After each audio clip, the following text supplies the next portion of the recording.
Hi students, today we are talking about endo and exothermic reactions. I just showed you two reactions, and in one of them, when I put two reactants together, as the products were being formed, a lot of heat was generated.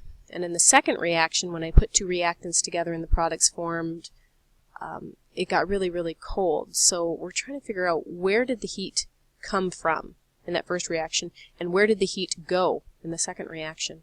So we need to review some big ideas. Big idea number one: two atoms are held together by the attraction between their nuclei and electrons.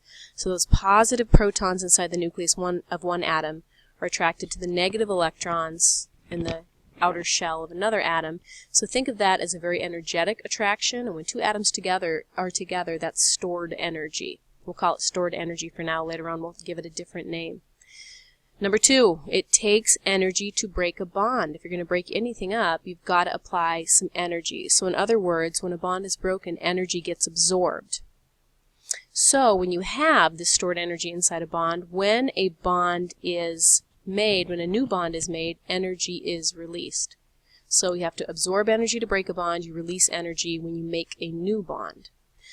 And number four, we know now that chemical reactions are just the breaking of old bonds and the making of new bonds. That's all that happens in a chemical reaction, is that atoms rearrange themselves to make something new. So energy is constantly being taken in to break a bond and then released when new bonds are formed. Think of it as a bank. Money's always coming in, money's always going out. And then number five, sometimes more energy is taken in than is released, and vice versa. So just like some days a bank might take in a whole lot of money and not give out much money, it might be the exact opposite on a different day.